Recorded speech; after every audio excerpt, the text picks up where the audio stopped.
모르시는 분들이 훨씬 많을 것 같아서 그냥 간략하게 강사 소개하면서 좀 말씀 전하려고 합니다. 저 고려대학교 수학교육과 졸업했고요. 2021년 11월부터 이제 시대인재에서 수업을 하기 시작했고, 뭐 대충 어느 반을 맡았는지를 좀 적어드렸는데, 일단 제가 저 스스로를 생각했을 때 꾸준히 열심히 성장하고 있는 일단 시대인재에서 A3랑 A2를 전문적으로 하고 있는 강사다라고 생각을 좀 해주시면 좋겠습니다.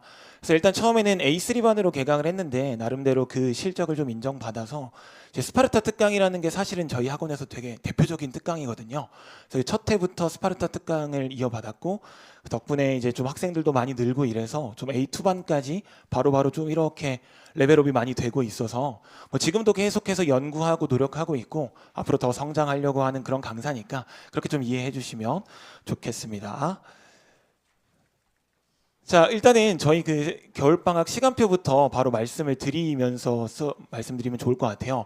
좀 잘 안 보이긴 하는데 저 오전에 아까 말씀드린 스파르타 특강이 있고요. 그다음 낮에 이어서 클리닉이 있는데 이 스파르타 특강이라는 것 자체가 애초에 컨셉 자체가 아침에 수업을 하고 그 수업에 대한 뭐 질문이나 아니면 숙제나 과제나 이런 것들이 클리닉에 남아서 다 이어서 해결하고 가는 거기 때문에 그래서 제가 기본적으로는 오전에 수업, 그다음 오후에 클리닉 월화수목금이 다 깔려 있고 그다음 같은 고2 학생들 대상으로 월수금 A3반, 화목토 A2반이 있고요. 레벨로 따지자라고 하면 A3가 제일 낮은 반이고 A2가 바로 그 위에 반이다라고 보시면 되겠고, 자 마찬가지로 아무래도 이제 고등학교 2학년 학생들 내신 준비해야 되는 거다 보니까 겨울방학은 또 기간이 길다 보니까 모두 두 과목씩 대수랑 미적분 원 진행되고 있고요. 다만 이제 스파르타 특강 같은 경우는 오전 특강이다 보니까 저희가 이제 뭐 설 연휴 때 휴강도 좀 해야 되는 부분이 있고, 그다음 봄 개학 때 휴강하면 부분들이 좀 있어서 약간 일정 면에서 약간 차이가 있다 정도만 좀 봐주시면 좋을 것 같아요. 자, 근데 일단은 이렇게만 들었을 때는 이 세 반이 뭐 어떻게 다른지를 잘 모르실 것 같아서 그 대표적으로 저 요렇게 시간표가 나왔을 때 학부모님들께 가장 많이 듣는 질문들 위주로 해서 조금 설명을 드리려고 합니다. 그래서 대표적으로 일단 가장 많이 듣는 질문이 스파르타도 A3도 A2도 그러면은 대수랑 미적분 원을 수업하는데 그럼 뭐가 다른 거냐 이런 질문을 가장 많이 받거든요. 그래서 일단 난이도에 대해서 먼저 말씀을 드리자라고 하면 기본적으로 스파르타랑 A3반이 난이도가 거의 동일하다라고 이해해 주시면 좋을 것 같아요. 그래서 교재도 동일할 거고 워크북도 동일할 거고, 다만 이제 정규반 같은 경우는 4시간 수업인데 반해서 스파르타 특강은 3시간 반이다 보니까 테스트로 저희가 어느 정도 진도를 조정하긴 하겠지만 뭐 회차적으로는 조금 차이가 있어서 스파르타는 19회 플러스 11회, 그다음에 A3는 15회 플러스 11회. 이렇게 회차만 조금 차이가 있고 내용적으로나 과정적으로는 거의 동일하다라고 이해해 주시면 좋고요.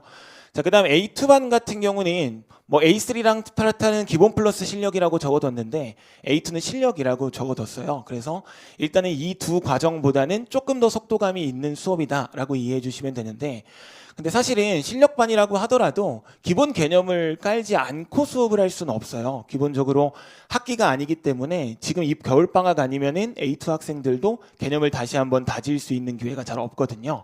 자, 그래서 일단 기본적으로 A2 학생들도 A3랑 스파르타처럼 기본 부분들, 개념에 해당되는 부분들과 필수 유형들을 정리하긴 하되, 다만 이제 속도감에서 면이 조금 다르기 때문에 A3랑 스파르타에서 하는 예를 들어서 3시간 동안의 수업을 A2에서는 거의 한 2시간 10분, 2시간 20분 안에 거의 끝내고요.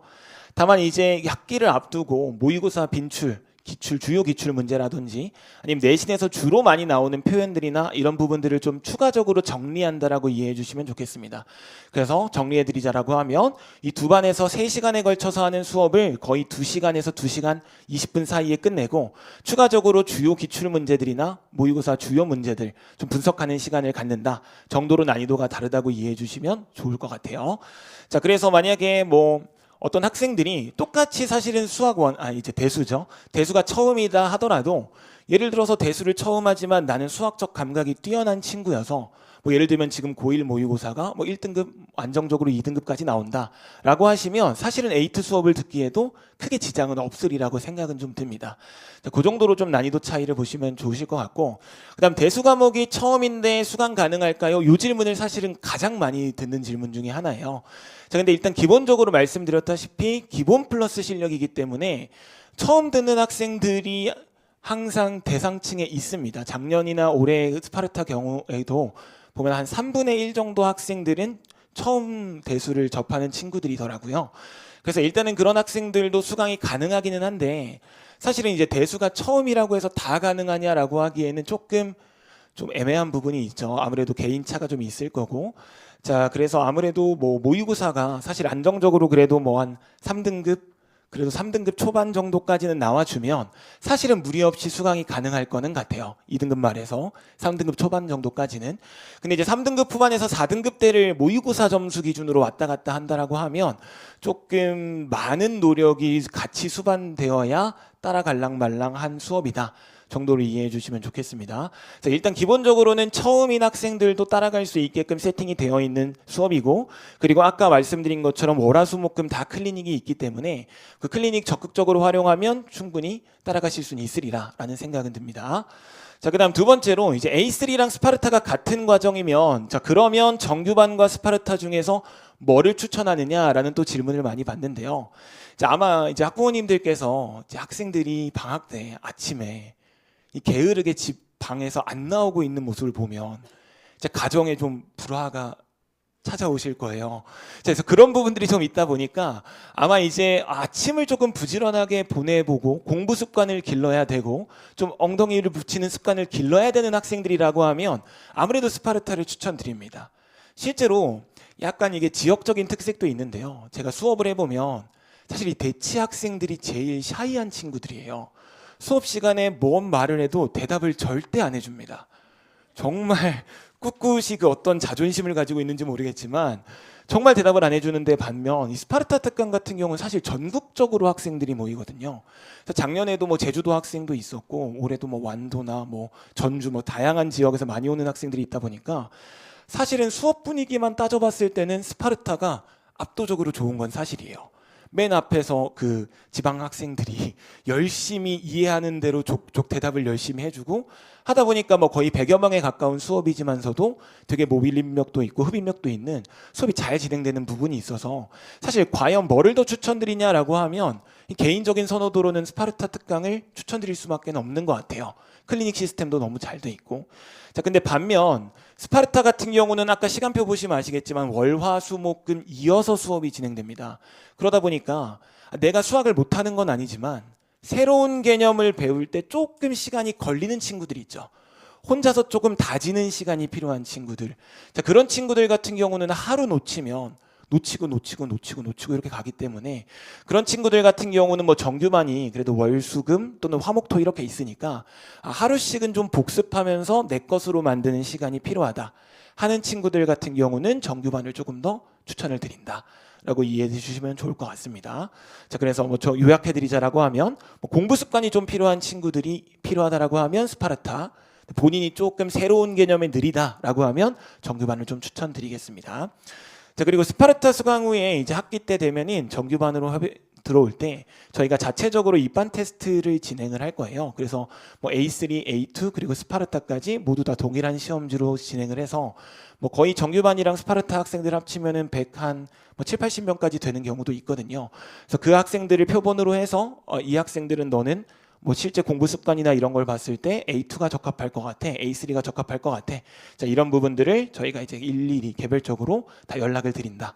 그렇게 해서 정규반으로 입반이 된다라고 이해해 주시면 좋겠습니다. 자, 그다음 사실은 이제 제일 중요한 거는 저는 클리닉이라고 생각을 하거든요. 일단 제가 사실은 이제 S반이나 A1반을 가르치고 있는 강사가 아니기 때문에 이제 A3, A2 학생들은 대부분 수학을 싫어하는 학생들이 제일 많아요. 그러니까 수학을 좀 어려워하고 버거워하고 뭐 잘하고는 싶은데 잘 안 되는 그런 학생들이 제일 많은데 사실 그 학생들은 결국 클리닉에서 저랑 직접 소통하면서 조교쌤들이랑 소통하면서 실력이 늘어가는 게 가장 중요한 부분이라고 생각이 듭니다. 자, 그래서 일단 저희 그래서 겨울방학 클리닉의 일정부터 말씀 한번 드려보면 자, 스파르타 특강 기간에 도중에 휴강 기간 없이요. 클리닉은 그냥 휴강 기간 없이 쭉 진행되고요. 다만 이제 설 연휴에만 이때만 조금 3일 정도 휴강만 있을 거고 나머지는 뭐 클리닉 그대로 일정이 진행돼서 스파르타 학생들이나 아니면 정규반 학생들이나 모두 자유롭게 참여할 수 있는 클리닉이라고 보시면 되겠습니다. 근데 이제 클리닉을 관리할 때 이제 스파르타 같은 경우는 이제 학생들별로 적극적으로 질문하는 친구들도 있고 또 어떤 학생들 같은 경우는 특히나 좀 샤이한 여학생들 같은 경우는 여하 선생님한테만 질문을 하고 남자 선생님은 질문을 절대 안 하는 경우도 있고 제가 지나가면 질문을 하는데 다른 선생님한테는 질문 안 하고 약간 이렇게 왔다 갔다 하는 경우들이 좀 많이 있어요. 자, 그래서 일단은 기본적으로는 스파르타에서 클리닉을 조편성을 좀 해서 그렇게 소외되는 학생들이 조금 없도록 각 조별 선생님들이 담당 선생님들이 다가가서 먼저 이제 질문 있는지 물어보고 잘 왔는지 확인하고 자 이런 과정을 조금 거친다. 그래서 조별로 진행된다라고 이해해 주시면 좋겠고요. 자, 그다음 두 번째로 이제 세 번째로 지정 좌석제로 진행이 됩니다. 그래서 이제 클리닉에 오면 학생들의 자리가 다 정해져 있어요. 그래서 제가 이제 거의 사실은 이제 초반에는 계속 핸드폰을 보면서 이렇게 다니는데 여기 학생들의 좌석표가 제 핸드폰에 들어 있어서 계속해서 한 명 한 명 이름을 다 외우고 다녀요. 그래서 스파르타 특강 많으면 정말 한 100명 넘게도 듣는 특강인데 저는 그 학생들의 이름을 다 외우거든요. 근데 제가 이름을 잘 외우는 게 아니라 정말 노력합니다. 정말 앞에서 계속 이렇게 이름 보면서 학생이 질문하면 너가 누구였지? 이렇게 하면서 1대1로 계속 좀 학생들이랑 1대1로 친해지려고 노력을 많이 합니다. 그래서 기본적으로 지정자석제로 진행이 되면서 학생들이랑 개별적으로 관리 및 상담까지 들어간다. 또한 또 이제 그 지정자석제를 안 하면 친한 친구들끼리 이렇게 몰려서 이렇게 앉아버리면 좀 상당히 산만해지는 경우들도 좀 생겨요. 그러다가 또 이제 최악의 상황에는 좀 가장 우려하시는 부분 중에 하나일 수도 있는데 어느 날부턴가 남녀가 같이 앉아 있어요. 그래서 제가 1년 동안 학부모님이랑 상담을 했습니다. 헤어졌나요? 그런 경우도 좀 있고 해서 이거는 엄격하게 내가 관리를 해야 되겠다라는 걸 좀 많이 느껴서 확실하게 그냥 제가 지정하는 좌석대로 이렇게 정확하게 구분을 해서 학생들이 이동할 수 없도록 다만 이제 좀 너무 불편한 자리라든지 너무 추운 자리라든지 이런 것만 유동적으로 이동한다라고 보시면 좋겠고 그다음에 이제 뭐 매번 참여 시간이나 불참한 사유나 이런 것들을 저희가 조사해서 학부모님들께 확인 문자 드리고요. 뭐 그런 내용이 없었는데 무단으로 불참 시에는 당연히 학부모님들께 전화해서 직접 확인하고 있습니다. 그래서 그 정도로 클리닉이 이루어진다고 보시면 좋겠고 실제로 이제 작년에 클리닉 조별 편성했던 거랑 뭐 이제 시간표 만들어서 이제 쉬는 시간이랑 1, 2, 3교시로 이렇게 나눠서 하는 거 작년 사례 예시를 한번 들어드렸고 이렇게 교시별로 진행을 하는 이유는 사실은 이제 교시별로 진행을 하지 않으면 학생들이 이제 구분이 없어요. 또 한 100명 정도 되는 학생들이 자꾸 한 명씩 나갔다 왔다 이러면 정신이 너무 없고 또 이제 계속 이제 잠깐만 쉰답시고 핸드폰 계속 보고 이런 부분들이 있기 때문에 차라리 확실히 구분을 좀 지어서 쉬는 시간엔 너네 편하게 핸드폰 해라. 대신 이 기간에는 절대 핸드폰 하지 말아라. 아이들이 완전히 도파민 중독이잖아요. 근데 사실 그걸 저도 이해하거든요. 저도 아침에 일어나면 여기서 못 벗어나는 경우가 좀 많아요. 근데 그 아이들이 동일하게 클리닉 시간에도 그러고 있기 때문에 이렇게 진행하면서 핸드폰까지 관리하고 있다 정도를 좀 이해해 주시면 좋겠습니다. 사실 좀 이상적으로는 한 말씀만 더 덧붙이자라고 하면 개인적으로 수학은 이렇게 짤막짤막하게 공부하는 과목은 아니라고는 솔직히 생각을 드려요. 실제로 모의고사 수학을 볼 때도 100분 시험을 보잖아요. 그럼 아이들이 사실은 제 이상적인 생각에는 한 100분 잠깐 쉬었다가 한 100분 이렇게 클리닉을 했으면 좋겠는데 아까 말씀드린 것처럼 저희 A3, A2 학생들은 아직은 수학을 좀 어려워하는 학생들이 많기 때문에 그렇게까지 하기에는 아직은 조금 폭력적인 성향이 좀 있어서 그래서 약간 학생들을 배려해서 그래도 1시간 하고 10분 쉬고 1시간 하고 10분 쉬고 이렇게 진행될 예정이다 라고까지 말씀드리겠습니다. 자, 그다음 뭐 저희가 제공되는 컨텐츠 뭐 사실은 뭐 되게 뻔한 컨텐츠일 수 있는데 뭐 하나하나 조금 말씀을 드려보자라고 하면 일단 첫 번째 당연히 본교재 나갈 거고요. 제가 수업하는 방식은 이제 고려대 수학교육과를 졸업했기 때문에 수학교육을 졸업한 사람들은 일종의 좀 그런 병이 있습니다. 이게 교과서대로 개념을 정확하게 정립해주지 않으면 스스로가 되게 떳떳하지 못하고 되게 뭔가 아이들에게 죄를 지은 듯한 그런 느낌을 좀 드는 경우들이 좀 있어요. 그래서 일단은 뭐 본교재에 있는 대부분의 개념 페이지들이 교과서에 있는 내용들을 그대로 가져오면서 그냥 말만 조금 바꿔서 아이들이 이해하기 쉽게 이야기를 했고요. 근데 이제 그 개념들만 가지고 있어서 학생들이 그거를 문제로 적용시키는 건 완전히 다른 이야기잖아요. 그럴 때 뭔가 모든 유형을 다 외울 수는 없기 때문에 간단하게 키워드 위주로 조금 정리를 합니다. 예를 들면 어떤 대칭성을 바라볼 때 얘들아 대칭은 평균이야, 대칭은 평균이야를 기준으로 하면서 교과서에서 나오는 개념이 평균의 식으로 어떻게 정리되는지 보여준다라든지, 뭐 대표적인 예시로 뭐 미분 가능성 관련해 가지고 어떤 근 이런 식으로 조금 키워드별로 정리를 하는 그런 성향들은 있어요. 그래서 개념을 정확하게 짚고 나서 그 개념을 학생들이 결국 사고하는 건 언어라고 생각을 하거든요. 그래서 학생들이 직접 사고할 수 있는 언어를 제공해 준다라고 정도로 이해해 주시면 좋겠습니다.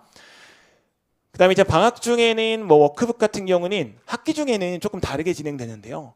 학기 중에는 학생들이 조금 실전 연습이 돼야 되기 때문에 유형별로 제공하는 거는 항상 이제 고민거리예요. 이제 학생들이 레벨이 낮기 때문에 유형별로 제공을 해야 문제를 풀 수도 있긴 하지만, 반대로 이제 학교에서 실전적으로 시험을 풀 때는 이게 시험지가 유형별로 나오는 건 아니잖아요. 그래서 난이도별로 배치를 하기도 하긴 하는데, 일단 겨울 방학에서는 유형별로 각 유형별로 계단식으로 난이도 배치해서 쉽게 생각하시면 뭐 센이라든지 뭐 마플이라든지 그런 느낌으로 진행되고 있다라고 이해하시면 좋겠고, 그래서 필수 과제 50개 플러스 도전 과제 10개 정도로 항상 하루에 60문제씩 정도 숙제가 나간다라고 이해하시면 좋겠고, 항상 난이도 질문이 많으신데 사실은 저희가 시중에 있는 많은 문제집들을 다 열어보고 그 중에서 도움이 되겠다 하는 문제들을 짜집기 하고 있는 부분도 있고, 또 모의고사 기출 문제도 가져오고요, 또 직접 제작하는 문제도 있기 때문에 정확하게 어떤 난이도다, 시중 문제집으로 어느 정도다라고 말씀을 드리기는 조금 애매한 부분은 있어요. 근데 그래도 뭐 대략적으로 조금 말씀드리면 필수 과제에는 센 B스텝 정도를 상회한다 정도라고 이해해 주시면 좋겠고, 도전 과제 같은 경우는 센 C스텝 그 이상까지도 사실은 이 학생들이 여기서 한 번쯤은 경험해 봤으면 좋겠는데 하는 문제들을 다 넣어는 놓고 있어요. 근데 물론 이제 처음 하는 학생들이 요거를 접근하는 게 많이 어려울 겁니다. 그렇기 때문에 사실 클리닉은 있는 거고, 추가적으로 저희가 이제 직접 다 작성하는 해설지들을 다 제공하고 있습니다. 사실 뭐 요즘에 해설지 제공하는 강사분들이 되게 많긴 한데, 뭐 손풀이로 주시는 경우들도 있고 지면 해설로 주는 경우들도 있는데, 저희는 조금 더 공을 들여서 사실 이제 그림도 직접 다 그리고요. 이것도 제가 이제 직접 작성하고 그린 해설이고, 이것도 이제 저희 보조 강사가 직접 그래프도 그리고 직접 작성까지 해서 최대한 이제 저와의 사고 흐름을 공유하는 그런 해설지를 제공하려고 노력을 하고 있거든요. 그래서 그냥 해설을 보면 제 풀이랑 해설 풀이는 다르고 학생 풀이는 또 다르고 이러면 전혀 의미가 없는 해설이 될 거고, 실제로 제가 해설을 작성을 많이 하고 저희 보조 강사도 제 해설 작성을 많이 하고 있는데, 실제로 저희 보조 강사가 제 수업을 가장 열심히 듣는 학생이에요. 학생들은 복습 영상 신청을 잘 안 하는데 저희 보조 강사는 계속 들어요. 일하면서 이어폰 꽂고 계속 들으면서, 그래서 실제로 이제 클리닉 때 애가 설명하는 걸 들어보면 그냥 얘는 난데? 싶을 정도로 정말 저랑 똑같은 언어를 구사하면서 질문을 받아주더라고요. 그래서 저희 이제 보조 강사들이랑 저랑 같이 해서 해설 작성해서 이제 제공하고 있다라고 이해해 주시면 되겠습니다. 근데 이제 해설 제공에 관련해서 아마 학부모님들끼리 호불호가 조금 갈리실 거예요. 그래서 아마 이제 해설을 너무 의존하게 되지 않을까, 아이들이 해설을 너무 베끼게 되지 않을까, 이런 부분도 아마 고민거리로 작용하실 거라고 생각은 듭니다. 근데 실제로 저도 이제 고1 스파르타를 중점적으로 할 때는, 메인으로 할 때는 해설지를 전혀 제공하지 않았어요. 왜냐면 고1 학생들 같은 경우는 아직은 좀 공부 습관도 좀 자리를 잡아야 되고 아직 그런 유혹에 취약한 학생들이라서 이제 고등수학, 어려운 고등수학을 처음 만나면 해설지를 거의 끼고 살더라고요. 거의 베껴오고 숙제를 하라 그랬더니 노동을 해서 오는 경우들이 너무 많아서, 그래서 1학년 학생들 같은 경우는 제가 그냥 제공을 안 했었습니다, 과감하게. 근데 이제 작년 그리고 오랫동안 2학년 스파르타반 학생들을 겪어보면서 2학년은 확실히 1학년이랑은 많이 다르다라는 걸 많이 느껴요. 사실은 이제 지금 2학년 학생들 중에 저 1학년 때부터 계속 듣던 학생들도 있는데, 좀 이런 말 하긴 좀 그렇지만 작년에는 상당히 금쪽이었어요. 숙제도 너무 안 해오고 수업 시간에 맨날 졸고 이런 학생들이 많았는데, 근데 그 학생들이 지금 A3, A2에서 다 1등하고 있고요. 정말 달라진 모습들을 많이 보여주더라고요. 그래서 해설지를 줘도 베껴오는 게 아니라 정말 본인이 필요한 데까지만 보고 참고해서 공부를 해오더라고요. 그래서 2학년 학생들한테는 해설지를 제공해 주는 게 도움이 되겠다 해서 올해부터는 해설지를 조금 제공해 주자라고 해서 해설지를 열심히 만들고 있습니다. 자, 그리고 솔직히 이제 저는 이렇게 생각을 하는데, 이제 개인적으로 전 설명을 되게 잘한다라고 생각을 하거든요, 학생들한테. 근데 그게 과연 좋은가에 대한 고민이 항상 있어요. 이게 무슨 말씀이냐면 학생들한테 어려운 문제를 설명해주면 선생님 다 이해돼요. 풀어봐. 하나도 못 풉니다. 그러니까 제가 떠먹여주는 그 설명은 너무 친절해서 아이들이 어떻게 보면 사고력이 확장이 전혀 일어나질 않는 것 같더라고요. 그래서 정말 수업을 준비하면서 이런 문제는 대충 설명해줘야 되나? 라는 걸 실제로 고민하기도 합니다. 근데 그런 면에서 제가 과거에 공부했던 상황을 생각해 보니까 저는 이제 수학의 정석 그 불친절한 해설을 가지고 공부하면서 얘가 왜 이거지? 를 고민하는 그 과정, 이 줄에서 이 줄로 넘어갈 때 이게 왜 이렇지를 고민하는 과정에서 사고력과 수학이 많이 늘었던 거를 기억하거든요. 그래서 우리 아이들도 너무 아이들을 못 믿을 게 아니라 해설지 제공해서 양질의 해설지를 제공해서 아이들의 사고력의 확장 그리고 문해력의 확장이 될 수 있도록 조금 도움을 주면 좋겠다라는 의미에서 제가 해설에 대한 걱정이 조금 있으시겠지만 저희들한테는 일단 해설을 제공하고 있다라고 이해를 해주시면 감사하겠습니다. 자, 그다음 또 다른 선생님들도 모두 오답 노트 제공을 하시겠지만 저희도 동일하게 오답 노트 제공을 하고 있고요. 실수로 틀린 것은 없다라는 게 제 지론입니다. 사실은 저도 이제 계산 실수를 너무 많이 하던 사람이었어서 이제 고등학교 1학년 때 수학 1등급 맞다가 2학년 1학기 때 4등급까지 한번 떨어졌었거든요. 계산 실수로 30점을 날려먹어가지고 정말 그 교실에서 나도 모르게 속어를 사용하고 그랬던 경험이 저도 있던 사람이거든요. 근데 이제 실수라는 게 학생들은 꼭 이런 식으로 채점을 하죠. 많이 보셨을 거예요. 애들이 분명히 2번 문제를 틀렸다고 해놓고 이렇게 요거 정말 많이 보셨을 겁니다. 그죠? 자존심이죠. 학생들이 자존심 부리는 건데 정말 안타깝게도 2번 문제면 그냥 계산 실수로 틀렸을 텐데 다음에 그 계산을 만나면 또 틀려요. 지금 1학년 학생 중에 한 명이 지금 1년 동안 저한테 배우면서 3,0 찍어봐 이러면 여기를 3,0이라고 해놓고 쌤 틀렸어요. 왜? 저 왜 매번 이러죠? 지금 매번 이러고 있어요. 1년 동안. 근데 과연 이걸 실수라고 할 수 있을까라고 생각하면 저는 이제는 실수가 아닌 것 같아요. 그래서 계산으로 틀린 문제들도 그건 실수 아닙니다. 실수 아니고 실력이에요. 그래서 무조건 계산 틀린 것도 다 다시 풀어봐야 된다는 게 제 정확한 지론입니다. 그래서 일단 이렇게 워크북 테스트 오답 전문항과 학생이 따로 신청한 문항 다 제공을 하는데 물론 솔직히 이제 A3, A2 학생들이 방학 때 다른 과목도 하면서 하기는 조금 힘들어요. 오답 노트까지 다 외우기는 조금 힘든 부분은 있어요. 그래서 꼭 다 하지는 못하더라도 방학 때 종강하고 학기 시작하기 전이라든지 아니면 학기 때 같은 경우는 학기 종강하고 시험 치기 전까지라든지 그동안 모아놨던 오답 노트를 그때서라도 복습 자료로 활용하면 사실 이거보다 더 효율적인 복습은 없거든요. 그래서 그렇게 제공한다라고 일단 이해해 주시면 감사하겠습니다. 자, 그리고 이거는 데일리로 나가는 이제 저희 리포트가 될 거고 잘 안 보이시겠지만 제 생각보다 화면이 좀 작아가지고 테스트 등수나 상위 몇 퍼센트 저 평균이나 테스트 평균 다 나오고요. 그다음 학생들이 누적된 워크북 퍼센티지가 나와가지고 요 학생은 조금 너무 잘한 학생이어가지고 다 100%긴 한데 가끔 숙제 안 해오면 여기 빨간불이 하나씩 막 들어와 있어요. 오답 노트도 안 해오면 여기 빨간색 X가 막 쳐져 있습니다.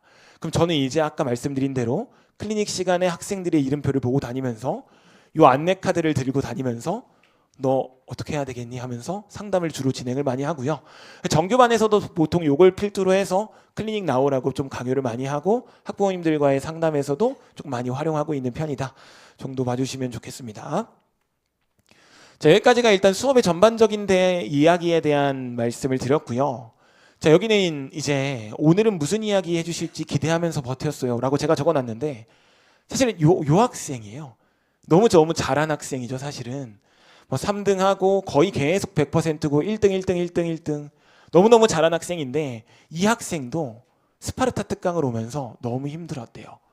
그러니까 아침마다 꾸준하게 주 5일씩 수업하고 있는 그 과정이 너무너무 힘들었대요. 근데 저는 처음에 대치동에 입성했을 때는 대치동? 이름 타이틀도 좀 있고 내가 시대인재에서 강의를 하면서 이 아이들에게 3시간 4시간을 정말 꽉꽉 채워서 수업을 해줘야 되지 않을까에 대한 사명감으로 A3 학생들에게 폭력을 행사했었는데 근데 지나고 보니까 학생들은 꼭 그렇지만은 않다라는 걸 정말 많이 느꼈어요. 학생들에게 해주는 그냥 저의 이야기, 제가 과거에 공부했던 이야기, 이런 부분들이 정말 많이 동기부여가 되고 그 잠깐 5분, 10분 사이에 학생들이 웃으면서 그 힘든 수업을 버티는 힘이 되더라고요. 그래서 제가 비록 뭐 살아온 인생이 그렇게 긴 편은 아니지만 그래도 조금 다이나믹하게 살아온 편이거든요. 그래서 뭐 그런 경험들, 제가 공부했던 거, 힘들었던 거, 재밌었던 것들이 학생들이랑 가감없이 분위기 보면서 많이 풀면서 수업하는 그런 강사입니다. 그래서 그런 모습들이 저의 인간적인 모습들을 좀 너무 많이 보여주기도 하고 그런 부분들이 정말 학생들이 많이 좋아해줘서 그냥 여담이긴 한데 어떤 학생은 제가 이제 이렇게 조언을 해주는 부분들을 핸드폰 배경사진으로 이렇게 찍었더라고요. 이 자식이 수업 시간에 핸드폰을 했어요. 수업 시간에 제가 어떤 이런 목표를 소박하게 잡아서 공부 습관을 잘 길러서 어떻게 했다 이런 이야기들을 학생들에게 해주면 되게 감명을 많이 받아 하는 것 같아요. 확실히 저희 애들은 학원 강사 말이라면 잘 듣는 것 같아요. 그죠?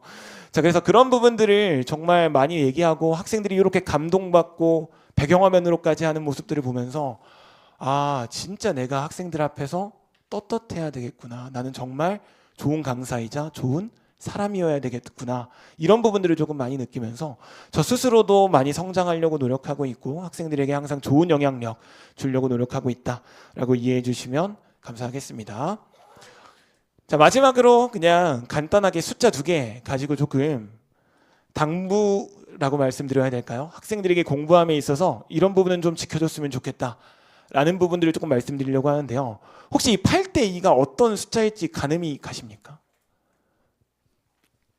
아마 안 가시겠지만 사실 저는 수학 강사라는 말은 제가 고등학교 중학교 시절에 제일 잘하던 과목이 아마 수학이었겠죠. 물론 이제 저 때는 수리, 가형, 이과 세대였겠지만 저는 정말로 거짓말을 1도 안 보태고 수학 때 나머지 과목을 요 정도로 공부했어요. 솔직히 이것도 제가 약간 그 신빙성이 없을까 봐 줄였습니다. 전 9대 1로 공부했어요. 그래도 저는 수학이 어려웠어요. 그래서 더 수학만 공부했고 그렇게 공부해도 어려웠던 게 저는 수학이었어요. 하물며 수학을 그나마 제일 잘하는 저도 이렇게 어려운데 다른 학생들은 오죽할까요? 학생들이 조금 1학년 때는 다른 과목들 막 챙기느라 너무 바빠요. 근데 2학년 올라갈 때는 좀 달라져야 됩니다. 방학 때는요, 정말 이 수학을 끝내놓지 않으면 많이 어려워져요. 나머지 과목 다 합쳐도 수학보다 덜 하는 게 정상이에요, 지극히. 그래서 그걸 조금 인지해 주시고 수학은 그만큼 어려운 과목이고 결국엔 극복하지 못하면 대학 문이 열리지 않는 과목이니까 그걸 좀 한번 확인해 주시면 아이들에게 그렇게 조언해 주시면 좋겠습니다. 자, 그리고 1대 2라고 하는 건 저는 이렇게 생각합니다. 수업이라고 하는 건 학생들이 공부하는 게 아니죠. 공부? 준비를 하는 거죠. 그럼 수업을 4시간 들었으면 적어도 그 2배는 자습할 수 있는 시간이 확보가 돼야 된다라고 생각을 좀 합니다. 자, 그래서 수업과 자습이 요 정도 비율은 이루어져야 학생들이 진짜 수학을 공부할 수 있다라고 생각을 하거든요. 그래서 뭐 3시간 개념 수업 들었어? 그럼 너는 6시간 공부해야지 라고 말씀을 좀 잘 해주시면 좋겠어요. 꼭 학생들이 교재는 복습 하나도 안 하고 숙제 해가야 되니까 숙제 노동만 하거든요. 그게 아니라 너가 그날 배운 거 복습을 먼저 하고 그 복습이 다 끝나고 나면 그걸 토대로 숙제를 하고 그래서 당연히 수업보단 너의 자습 시간이 많은 거야. 이 부분을 저도 강조하지만 학부모님들께서도 학생들에게 강조를 많이 해주셨으면 좋겠습니다. 다시 한번 말씀드리지만 방학은 수학입니다. 정말 방학은 수학이에요. 자, 여기까지 말씀 들어주셔서 감사합니다. 수학 강사 조덕신이었습니다.